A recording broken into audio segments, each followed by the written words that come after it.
दीदी, माँ को आग में से निकालो, उन्हें उई उई हो रही होगी। महेश की आंखों के सामने धू धू करके उसकी माँ की चिता जल रही है।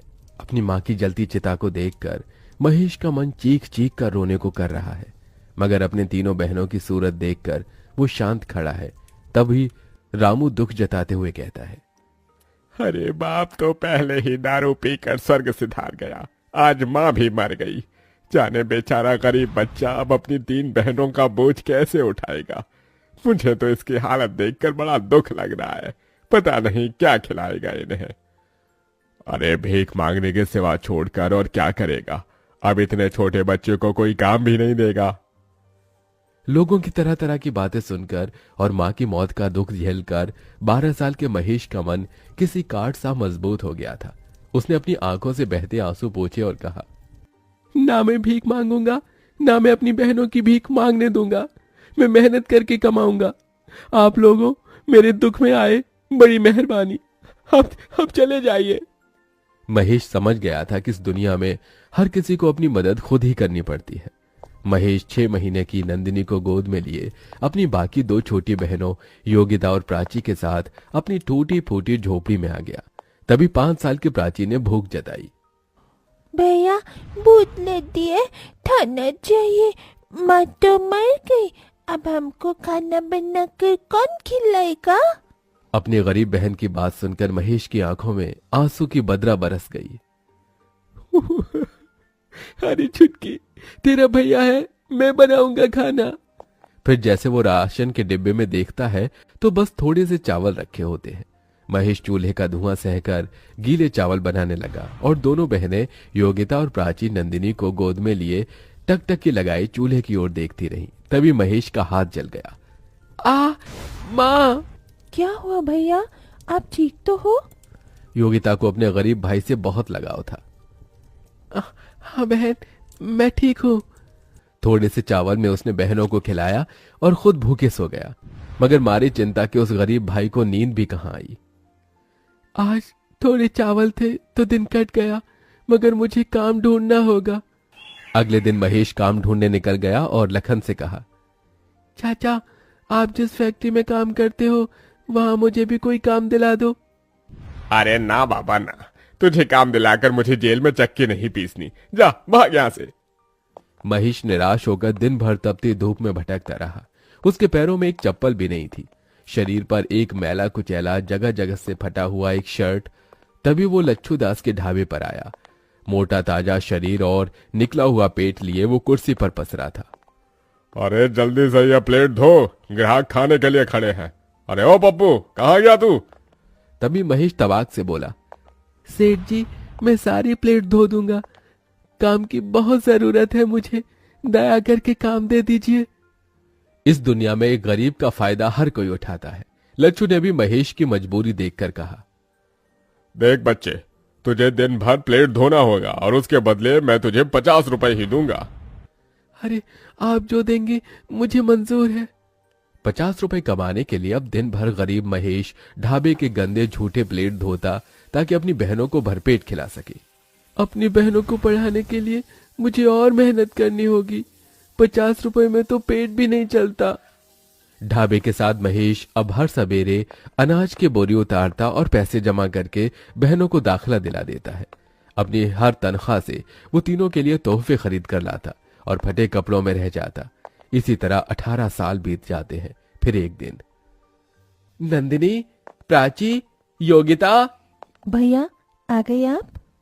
ये देखो मैं तुम्हारे लिए क्या लाया हूँ।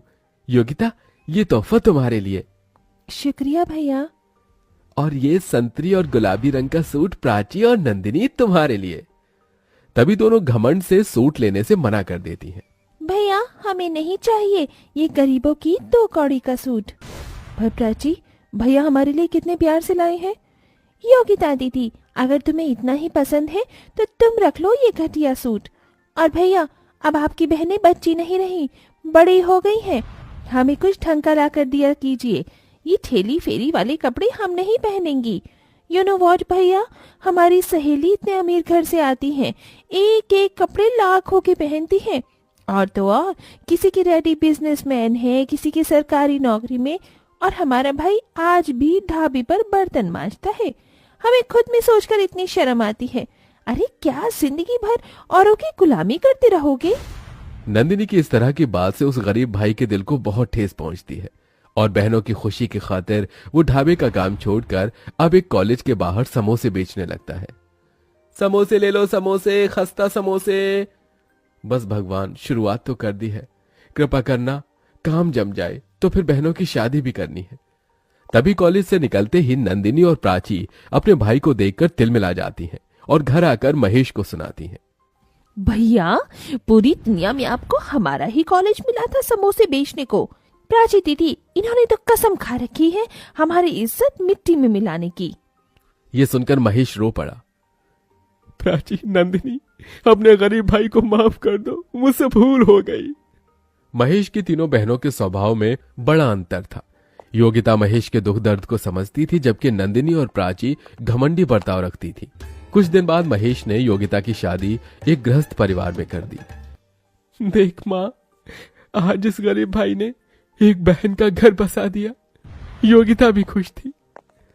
वहीं प्राची और नंदिनी ने कहा, भैया, आपको हमारे लिए रिश्ता देखने की कोई जरूरत नहीं, क्योंकि हमने अपना जीवन साथी चुन लिया है। पर लड़का कौन है, क्या करता है? चिंता मत कीजिए भैया, वो योगिता दीदी के पति की तरह चपरासी नहीं जिसे आपने पसंद किया था। देखिए भैया, सारी जिंदगी तो इस गरीबी के सिवा आपने हमें कुछ दिया नहीं। कम से कम हमारी शादी ढंग से करना, क्योंकि हमारे होने वाले ससुराल वाले बहुत इज्जतदार हैं और आपकी तरह गरीब नहीं। जैसे तैसे कर्ज लेकर महेश दोनों बहनों की शादी बड़ी धूमधाम से कर देता है। दोनों अपने आलीशान ससुराल में खुशहाल तरीके से रहने लगती हैं, मगर महेश बड़े कर्ज में आ जाता है, जिसके चलते वो दिन रात काम करता है। एक दिन दोनों अमर बहनें 5 स्टार होटल में अपनी सहेलियों के साथ आती हैं। OMG गाइस, शादी के बाद तुम दोनों की तो बात ही बदल गई है। यार, बड़ी भूख लगी है, जल्दी से ऑर्डर दे दो। वेटर। जी मैडम। फिर जैसे ही दोनों अमीर बहनें गरीब भाई को वेटर के भेष में देखती हैं, तभी नीता कहती है, हे नंदिनी, इस वेटर की शक्ल तो तुम्हारे भाई से मिलती है। नो नीता, हमारा कभी कोई भाई नहीं था। ये सुनकर महेश का दिल ढहक ढहक कर रो देता है। मेरी गरीब हैसियत की वजह से आज मेरी अमीर बहनों ने मुझे भुला दिया। इस दुनिया में दौलत के आगे रिश्ते का कोई मोल नहीं है। कुछ देर बाद, अरे ओ वेटर, चल यहाँ। जी। तभी प्राची अमीरी की ऐंठ से अपने पर्स से पैसे निकालकर महेश के हाथ में थमाती है। ये लो, टिप समझ कर रख लो। दौलत के गुमान में चूर दोनों अपने गरीब भाई की बेइज्जती करके चली जाती हैं। उस दिन से महेश अमीर बनने का ठान लेता है और वक्त ऐसी करवट लेता है कि महेश कुछ ही सालों में बहुत अमीर हो जाता है और वहीं उसकी दोनों बहनें बुरे हालातों में पहुंच जाती हैं और दोनों आंखों में आंसू लिए हुए मदद मांगती हुई आती हैं। भैया, क्या बात है, मेरी अमीर बहनों को इस गरीब भाई की याद कैसे आ गई? हमारे पतियों का बिजनेस में बहुत बड़ा घाटा हुआ है। घर द्वार सब कुछ बिक गया। आपने जो काम शुरू किया है उसके लिए आपको 2 लोगों की जरूरत है। अगर वो नौकरी आप हमारे पतियों को दे दे तो बहुत मेहरबानी होगी। मेरे साथ काम करने से अगर तुम्हारे पतियों की इज्जत नहीं जाती तो उन्हें भेज देना। अपने गरीब भाई का दया भरा मन देखकर दोनों का घमंड टूट जाता है और उनकी भटक भी खुल जाती है। दोनों अपने किए की माफी मांगती हैं। भैया, हम दोनों से भूल हो गई।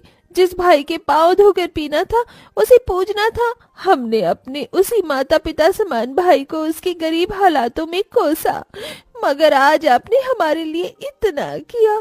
थैंक यू भैया। दोनों के आंसू देखकर आखिर बीती बातों को भूलकर महेश अपनी दोनों बहनों को गले लगा लेता है और धीरे धीरे स्थितियां ठीक हो जाती हैं।